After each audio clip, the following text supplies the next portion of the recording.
Kita menuju kabar pertama di Jawa Timur, Tribuners. Sidang pemeriksaan saksi kasus pencabulan santri selesai digelar pada Kamis 18 Agustus kemarin di Pengadilan Negeri PN Surabaya. Kuasa hukum terdakwa MSAT atau Mas Beki IGD Pasek Suardika menyebut jalannya sidang kemarin seperti drama sinetron. Suardika menilai keterangan saksi korban tidak logis pada bagian urutan kronologi kejadian kekerasan seksual yang terjadi dalam satu lokasi. Untuk informasi lebih detailnya akan dilaporkan rekan Luhur Pambudi, reporter dari Tribun Jatim yang sudah bergabung di sana. Silakan rekan.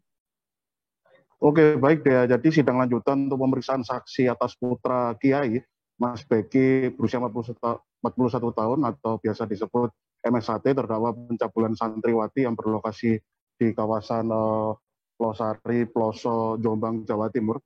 Kemarin digelar di PN Surabaya di ruang sidang Cakra pada hari Kamis. Sidang yang digelar kemarin adalah agenda untuk pemeriksaan saksi lanjutan, yakni saksi yang kedua. Dan hasil dari penyampaian keterangan dalam sidang pemeriksaan saksi itu dinilai oleh penasihat hukum terdakwa cenderung keterangan dari para saksi seperti mengada-ada layaknya drama sinetron yang bersumber dari karangan novel fiksi. Pasalnya, 2 orang korban selama kurun waktu sepekan yang diperiksa oleh pihak majelis hakim dalam sidang pemeriksaan saksi itu menyampaikan sebuah urutan kronologi kejadian yang tidak logis karena kedua saksi korban mengaku mengalami insiden kekerasan seksual di sebuah rentang waktu yang sama, di lokasi yang sama. Namun kedua saksi tersebut tidak melihat keberadaan orang lain ketika mengalami insiden dugaan kekerasan atau pencabulan yang dialaminya. Yang tentunya hal ini dianggap sebagai suatu hal yang tidak wajar atau tidak logis dan mustahil oleh pihak penasihat hukum. Oleh karena itu ia menganggap pihak kuasa hukum atau penasihat hukum keterangan dari para saksi ini, kedua saksi ini seperti sinetron ataupun novel fiksi.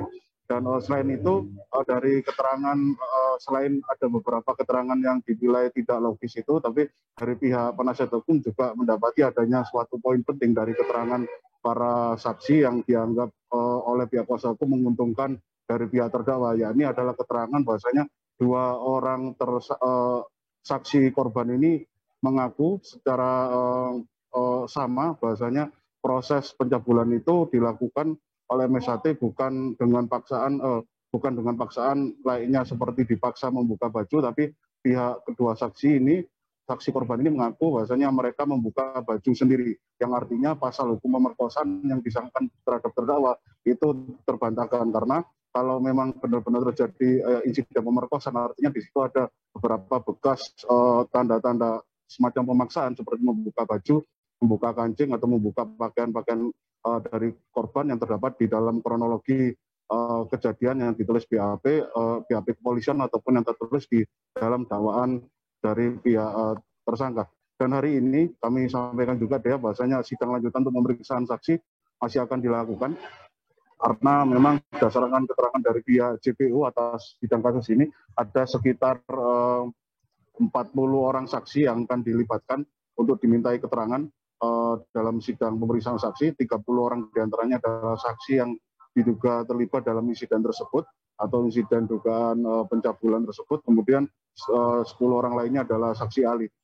Dan kasus ini memang menyita perhatian publik di Jawa Timur bahkan di Indonesia karena kasus ini penuh dengan tanda tanya atau polemik karena insiden dugaan pencabulan itu dilaporkan oleh korban sebenarnya terjadi pada tahun 2017, kemudian baru dilaporkan pada 2018, kemudian masuk pada penanganan proses kepolisian hingga proses pengambil alihan institusi kepolisian pada tahun 2019 dan sempat tidak ada update perkembangan sama sekali atau berjalan di tempat selama kurun waktu 2020 hingga 2021.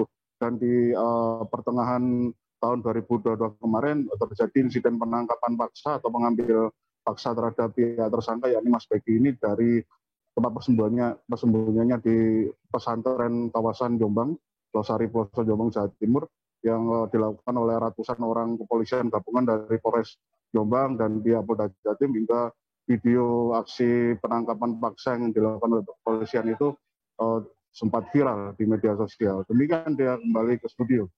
Baik, Tribuners rekan Luhur juga sudah mendapatkan keterangan dari penasihat hukum terdakwa IGD Polsek Swardika. Berikut liputannya. Hadirkan di pengadilan. Hal itu terbukti dengan banyaknya cerita yang tidak berkesesuaian, banyaknya cerita yang tidak masuk akal, banyaknya cerita yang secara akal sehat itu tidak mungkin dijalani. Misalnya, dari bangun subuh tanggal 7, berjalan sampai tanggal 8 jam 10 malam, tidak tidur sama sekali dengan berbagai aktivitas. Ini contoh saja kecil.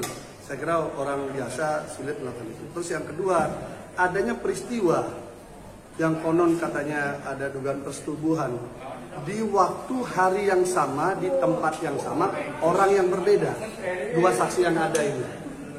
Intinya itu. Jadi kami melihat bagaimana dua orang meyakini kejadian itu yang di saksi korban yang mengakui menjadi dakwaan itu adalah hari keduanya. Jadi itu dilakukan di tempat itu, jamnya juga hampir beriringan waktunya. Kemudian saksi yang barusan juga mengatakan hari yang sama, waktu yang sama. Tampaknya menghafal naskahnya kurang pas, menghafal naskah sinetronnya kurang pas gitu. Jadi perlu dihafal lebih. Ini sehingga tidak ketemu. Tempus delictinya tabrakan ya. Lokus delictinya sama, tempus delictinya untuk. Terima kasih sudah nonton. Jangan lupa like, subscribe, dan share ya.